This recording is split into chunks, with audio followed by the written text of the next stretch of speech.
Before there was a nation, before there were 13 United States, before the stars and stripes flew proudly in the sky, there was a man, a farmer, a soldier, a reluctant hero.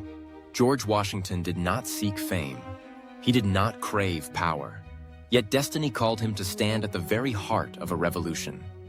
From the smoky battlefields of independence to the grand halls of a new republic, his steady hand guided a young nation through its most uncertain days. This is not just the story of a man. It is the story of the birth of a nation. A story of courage, a story of sacrifice, a story of leadership that shaped the world. Join us as we journey through the life of George Washington, the reluctant hero who built a nation. The rise of a reluctant leader. Before he became the father of a nation, before his face adorned currency and monuments, he was simply George, a young man from the Virginia frontier. No crown, no title, just an uncertain future and a quiet determination that would one day change the world. A humble beginning. George Washington was born on February 26, 1732, in Westmoreland County, Virginia. The son of a modest plantation owner, his early years were shaped not by privilege, but by perseverance. His father, Augustine Washington, died when George was just 11 years old. This loss forced young George to grow up quickly, taking responsibility for managing family affairs at a young age. Formal education was limited. Unlike many of his contemporaries, George never attended college. Instead, he was educated by life itself. The forests of Virginia became his classroom. Surveying became his craft. At just 17, he became the official surveyor of Culpeper County. With every line he drew across the wilderness, he gained not only skill, but a deep understanding of the land, knowledge that would one day serve him well on the battlefields of revolution. Lessons from the frontier. As a young man, George developed a reputation for being diligent, disciplined, and fiercely ambitious. His surveying expeditions taught him resilience in harsh conditions. Nights under open skies hardened his spirit. Negotiations with landowners and settlers honed his leadership. But it was his early military experiences that truly shaped his destiny. During the French and Indian War, George Washington earned his first taste of command. Though young and inexperienced, he displayed remarkable courage. At the ill-fated Battle of Fort Necessity in 1754, Washington faced defeat. But he did not shrink from failure. Instead, he learned from it, a lesson he would carry into the darkest days of the American Revolution. He once wrote, "Discipline is the soul of an army. It makes small numbers formidable." Character forged in adversity. Washington's military service exposed him to both the brutality and the honor of warfare. He witnessed comrades fall. He faced near-death experiences on the battlefield, and he endured the relentless uncertainty of frontier conflict. Through it all, he cultivated a steady composure. He earned respect not through flashy rhetoric, but through silent resolve and unwavering duty. By the time the war ended, George Washington emerged not as a seasoned general, but as a man of rising promise, a leader others naturally looked to in times of crisis. Yet despite his growing fame, Washington longed for a simple life. He retired to Mount Vernon, his beloved estate by the Potomac River. There he hoped to trade the chaos of conflict for the quiet rhythms of farming and family. A reluctant hero, but history had other plans. As tensions between the American colonies and Great Britain escalated, Washington's desire for peace collided with his deep sense of duty. He watched as British taxes and oppressive laws ignited outrage across the colonies. The Stamp Act, the Tea Act, the Intolerable Acts. Each decree pushed the colonies closer to rebellion. Washington, a man of order and law, initially hoped for reconciliation. But when King George III refused to heed the colonists' grievances, the time for patience ended. Washington stood at a crossroads. He did not seek revolution. He did not crave command. Yet, when the Second Continental Congress convened in 1775, they turned to him. His integrity, his military experience, his unwavering commitment to the cause of liberty, these qualities made him the natural choice to lead the Continental Army. Acceptance of destiny.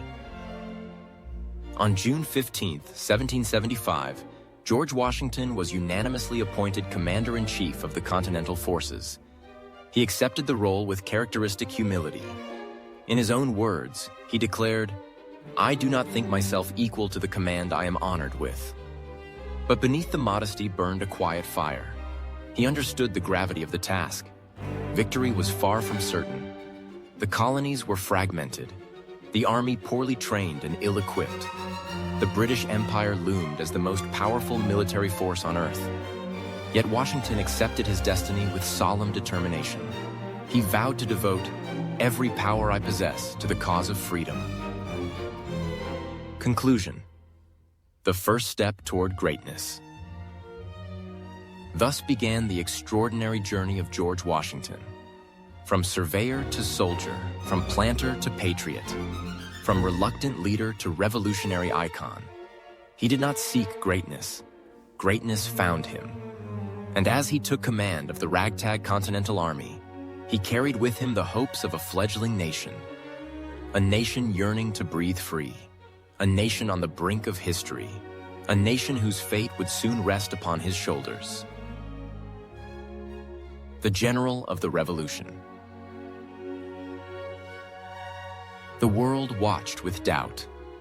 An untrained army, a ragtag band of farmers and tradesmen, facing the mightiest empire on earth. At their head stood George Washington, not for glory, not for conquest, but for liberty. The burden of command. When Washington took command of the Continental Army in 1775, he inherited chaos. The soldiers were undisciplined. Supplies were scarce, weapons were outdated. Most men had never seen battle. They were volunteers, not professional soldiers. Yet Washington saw in them not weakness, but potential. He believed that with discipline, determination, and unity, they could become a formidable force. He set about transforming the army, drilling them tirelessly, imposing strict codes of conduct, infusing them with purpose. He understood that the true strength of an army lies not only in its weapons, but in the will of its warriors. The Siege of Boston. Washington's first test came quickly. British troops occupied Boston, fortified and well supplied. Washington knew that a direct assault would be disastrous. Instead, he opted for patience and strategy. Under the cover of night, he orchestrated the fortification of Dorchester Heights, positioning cannons that forced the British to evacuate the city. Without firing a single shot, Washington secured a pivotal early victory. It was a brilliant move, a testament to his understanding of psychological warfare. And it proved to the world that the Continental Army, under his leadership, was not to be underestimated. The struggle for New York victory in Boston was soon followed by a harsh lesson in New York. The British, led by General William Howe, launched a massive campaign to seize control of the strategically vital city. Outnumbered and outgunned, Washington's army suffered a series of defeats. The fall of New York was a devastating blow. Morale plummeted, desertions soared. The dream of independence hung by a thread. But Washington refused to yield. Rather than surrender to despair, he led a strategic retreat across New Jersey. It was not a sign of weakness, but of wisdom. He preserved his army, knowing that as long as they remained in the field, the revolution lived on. The turning point, crossing the Delaware. As winter descended, Washington saw an opportunity to strike back. On the night of December 25, 1776, amidst a raging snowstorm, he led his men across the icy Delaware River. The daring assault on the Hessian forces in Trenton caught the enemy by surprise. It was a resounding victory, one that rekindled the flame of revolution. Just days later, Washington struck again at Princeton, further lifting the spirits of the fledgling nation. These bold maneuvers demonstrated Washington's brilliance as a tactician, and more importantly, they proved to his soldiers that victory was possible. Holding the army together, victory at Trenton and Princeton brought hope, but challenges remained. Supplies were scarce. Winter at Valley Forge tested the endurance of every soldier. Men faced hunger, disease, and freezing temperatures. Many wore rags instead of uniforms. Shoeless feet left bloody tracks in the snow. Yet, Washington stood with them, sharing their hardships, enduring the bitter cold at their side. His presence inspired loyalty. His resilience became their own. He wrote, "To see men without clothes to cover their nakedness, without blankets to lay on, without shoes, marching through frost and snow, is a mark of patience and obedience that deserves the love of every countryman." At Valley Forge, with the help of Baron von Steuben, Washington transformed the army once more, drilling them into a disciplined, cohesive force capable of standing toe-to-toe with British regulars. The alliance with France. As the war dragged on, Washington understood the revolution needed allies. Victory would require more than courage. It required support from abroad. The triumph at Saratoga in 1777 convinced France to join the American cause. French troops, supplies, and naval power shifted the balance of the war. Washington worked closely with French commanders, forging an alliance that would prove decisive. Together, they laid the groundwork for ultimate victory. The Siege of Yorktown. In 1781, the opportunity for a final blow arrived. British General Cornwallis fortified his forces at Yorktown, Virginia. Washington, seizing the moment, coordinated with French allies to trap Cornwallis by land and sea. For weeks, they bombarded British positions. Cut off and overwhelmed, Cornwallis surrendered on October 19, 1781. The war was effectively over.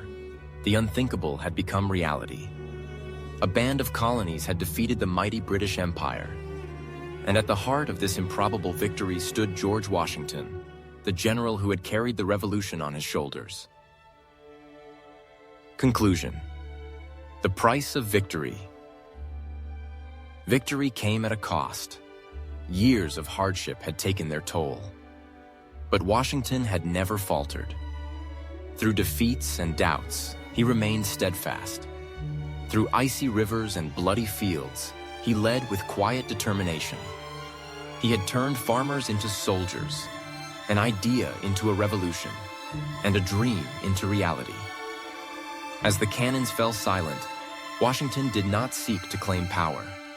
Instead, he laid down his sword, an act that would astonish the world and elevate him from general to legend. Forging a new nation. The battlefield had fallen silent, but the real challenge was only beginning. Building a nation from the ashes of war, creating unity from division, and forging a future from uncertainty. At the center of it all stood George Washington, not as a general, but as a builder of a new world. The return to Mount Vernon. After years of bloodshed, Washington longed for peace. In December 1783, at the Maryland State House in Annapolis, he performed an act that astonished the world. He voluntarily resigned his military commission. In an age of conquerors who clung to power, Washington did the unthinkable. He laid down his sword and returned to Mount Vernon. There, he hoped to live out his days as a farmer and husband, to trade the burdens of command for the quiet rhythms of the land. But fate had more in store for him. The fledgling United States faced chaos. The Articles of Confederation, the first attempt at governance, proved weak. The states acted like independent nations. There was no strong central authority. Commerce stalled. Debt mounted. Disputes between states grew bitter. Rebellion even simmered beneath the surface, as seen in Shays' Rebellion. The revolution had been won, but without unity, the dream of liberty could still collapse. The call to lead again. Amid this turmoil, the eyes of the young nation turned once more to Washington. His reputation for integrity was unmatched. He was trusted by all, Federalists and anti-Federalists alike. In 1787, Washington was called to preside over the Constitutional Convention in Philadelphia. Reluctant at first, he knew that his presence would lend legitimacy to the proceedings. He did not shape every word of the new Constitution, but his quiet authority kept the debates focused. His belief in balance and fairness helped guide the framers. He famously declared, "Let us raise a standard to which the wise and honest can repair."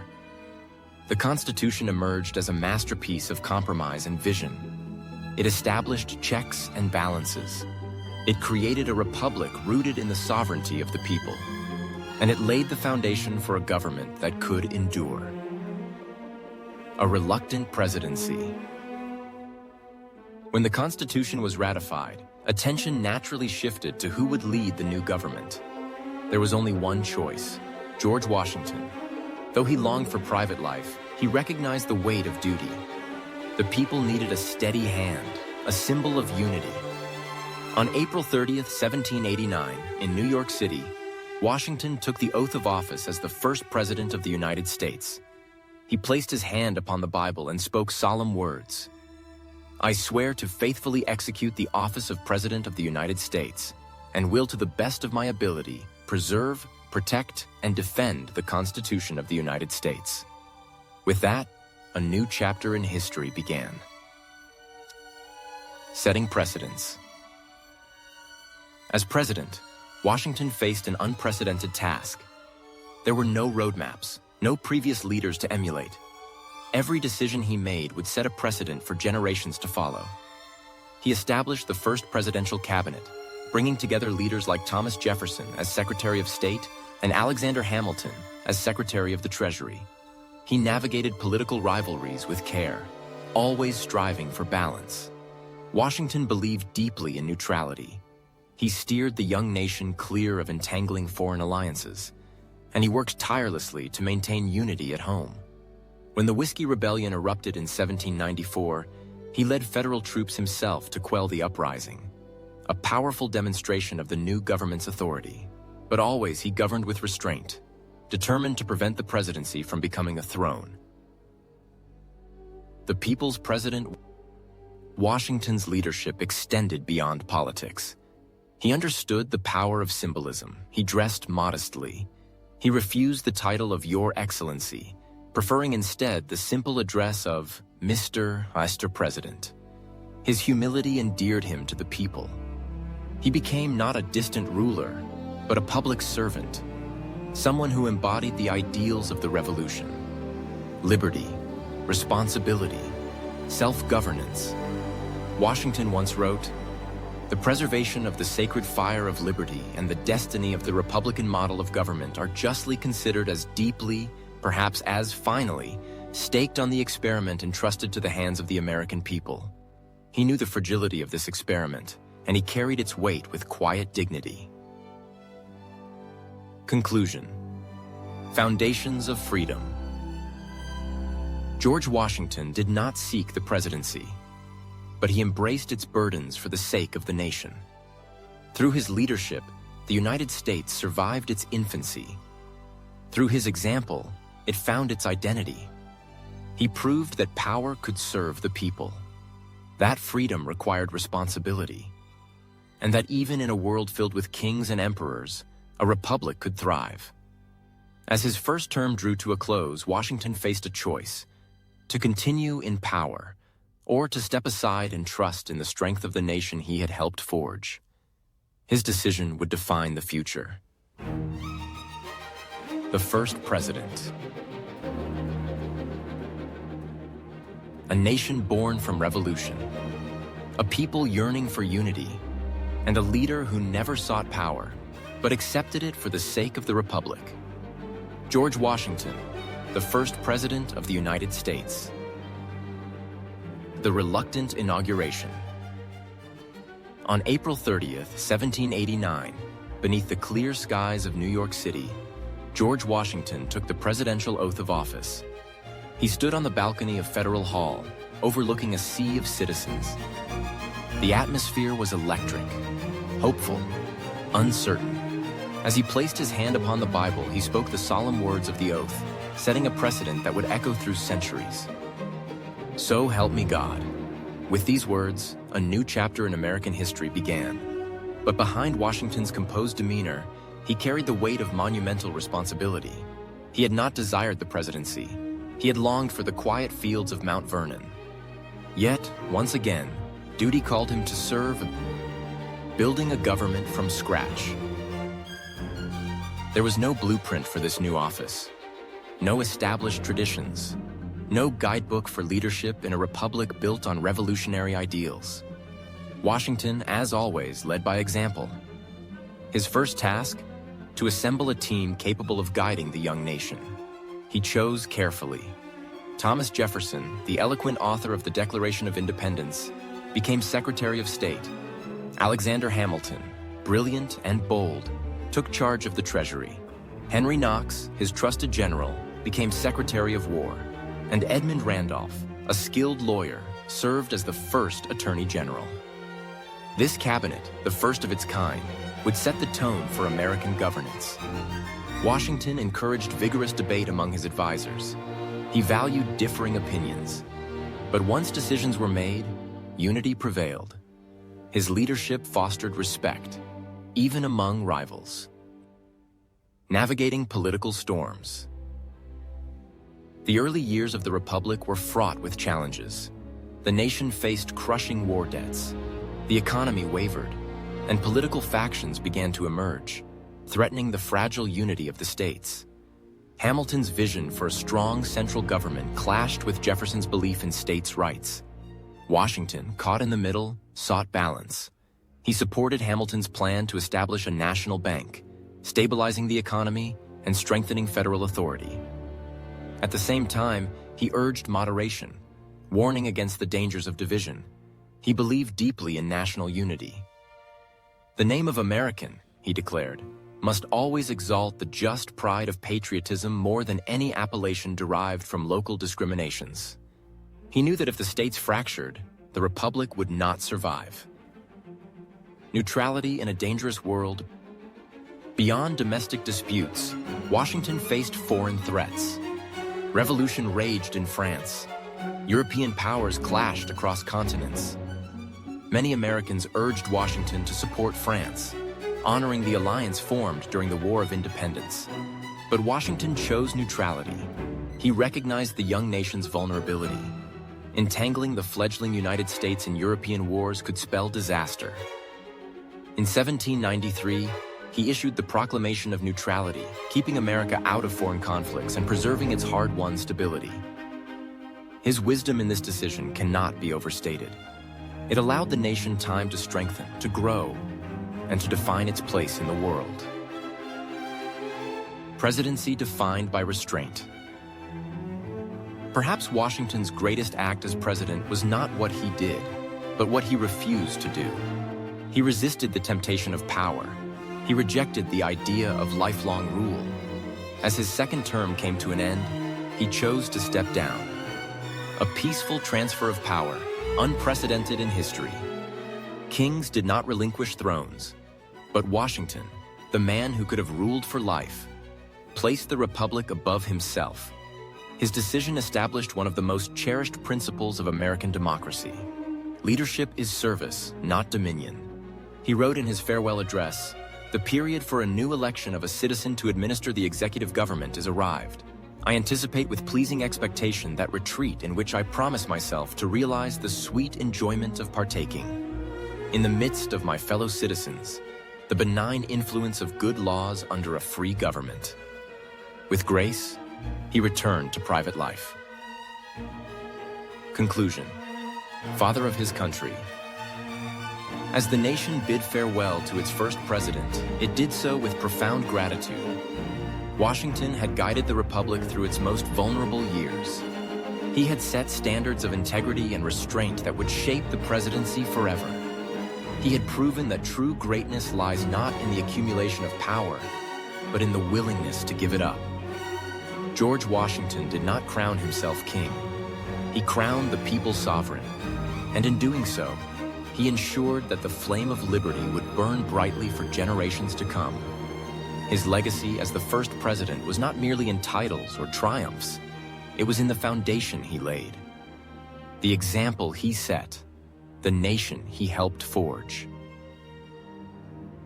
Legacy of leadership. A life dedicated to duty. A leader shaped not by ambition, but by responsibility.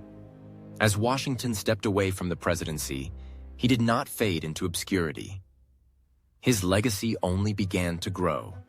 A legacy not written in titles, but in the very fabric of a nation. The power of precedent. When George Washington left office, he left behind more than a nation. He left a blueprint for leadership. He proved that the highest office in the land was a trust, not a throne. By serving only 2 terms, he set a precedent that would endure for nearly a century and a half, until it was later enshrined in the 22nd Amendment to the Constitution. His voluntary departure from power amazed monarchies across the world. Even Britain's King George III reportedly said, "If he does that, he will be the greatest man in the world." Washington understood that democracy depends not only on laws, but on the character of its leaders.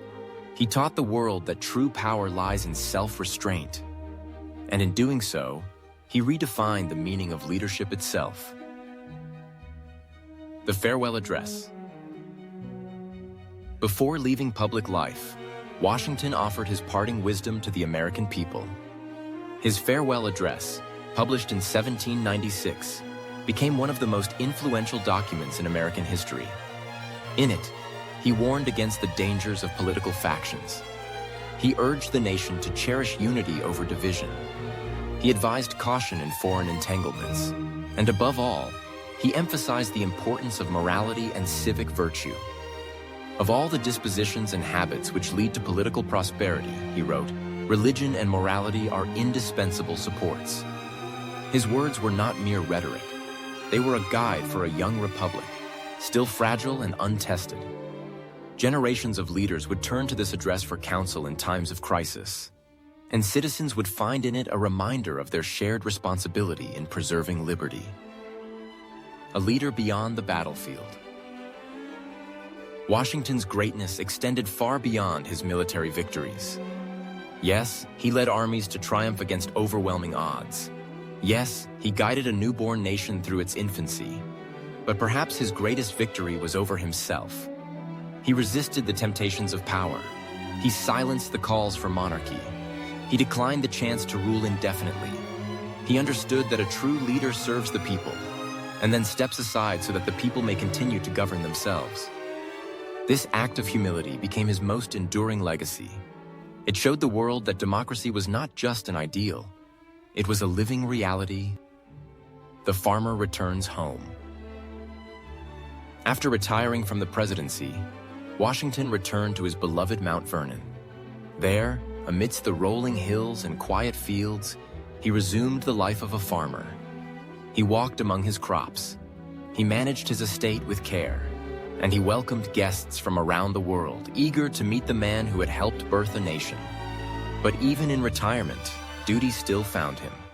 When tensions with France escalated in 1798, President John Adams called upon Washington to lead the army once more. Though age had wearied his body, Washington accepted the call. His readiness to serve, even in his final years, spoke volumes of his character. An end and a beginning. On December 14, 1799, George Washington passed away at Mount Vernon. News of his death swept the young nation in waves of grief. Cities held public mourning. People wept openly in the streets. Eulogies hailed him as the father of his country. His passing marked the end of an era, but it also marked the beginning of a legacy that would outlive the man himself. A legacy carried not in monuments or marble, but in the enduring ideals of liberty, duty, and self-governance. Conclusion. Leadership that endures. George Washington's leadership transcended the battlefield and the presidency.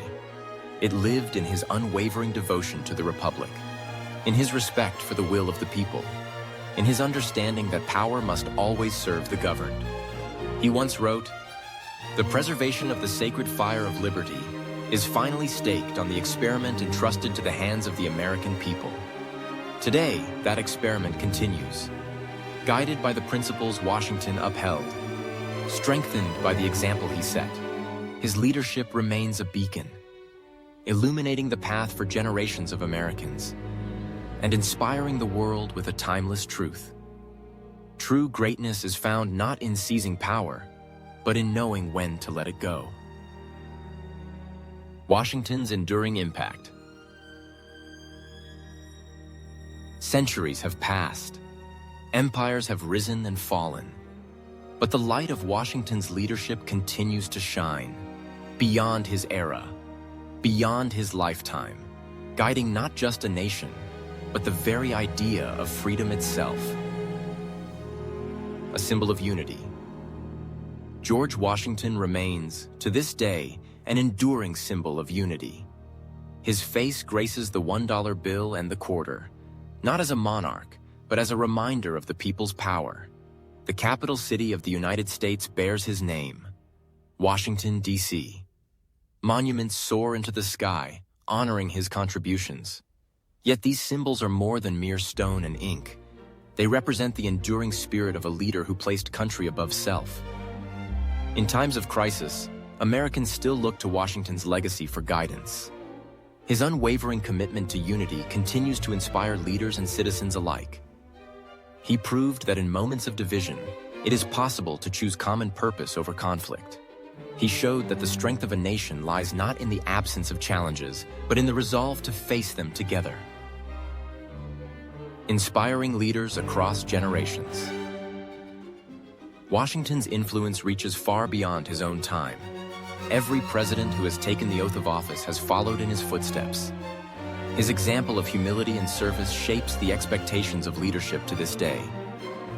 Abraham Lincoln studied Washington's life, drawing strength from his perseverance. Franklin D. Roosevelt invoked his legacy during the dark days of the Great Depression and World War II. Modern leaders, regardless of political party, continue to quote his farewell address, finding timeless wisdom in his words.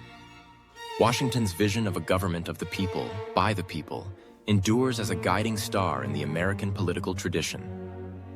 "The harder the conflict, the greater the triumph," he once wrote. These words still echo in the hearts of those who believe in the power of perseverance. The global legacy. Washington's impact is not confined to the borders of the United States. His leadership became a beacon for nations around the world. Revolutionaries in France looked to him as a model of virtue and Republican leadership. Movements for independence across Latin America and beyond drew inspiration from the American experiment. His decision to step down from power astonished monarchies across Europe, proving that a nation could thrive without a king. In classrooms worldwide, his story is taught not merely as history, but as a lesson in leadership and integrity. George Washington belongs to the world, not just to America. His life reminds all of humanity that freedom is possible, that leadership can be noble, that change, no matter how daunting, begins with courage. The timeless lessons of Washington. What can we learn from George Washington today? We learn that leadership is not about titles or accolades. It is about service, about placing the needs of the many above personal ambition. We learn that true courage is not the absence of fear, but the mastery of it. Washington faced overwhelming odds. Defeat seemed inevitable, but he pressed forward, guided by conviction. We learn that the measure of greatness is not how long power is held, but how wisely it is used. Washington chose to step away, ensuring that the young republic would belong to its people, not to any one man. Above all, we learn that legacies are built not in moments of comfort, but in times of challenge. Washington's legacy was forged in hardship, tested in revolution, proven in peace, and it endures, a testament to the power of character and conviction. Conclusion. The father of a nation. the father of an idea.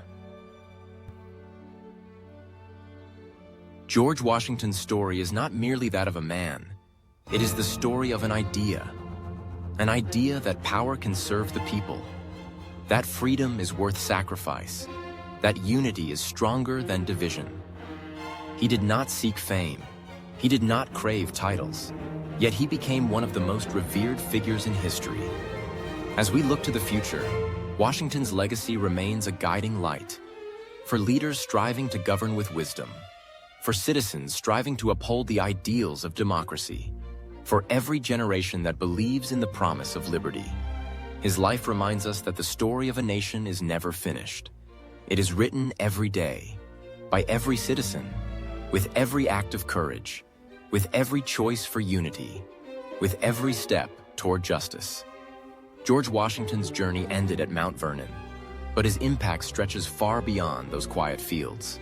It stretches across time, across continents, across the hearts of all who dare to believe in freedom.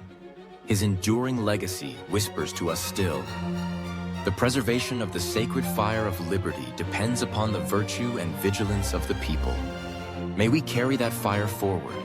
May we keep it burning brightly,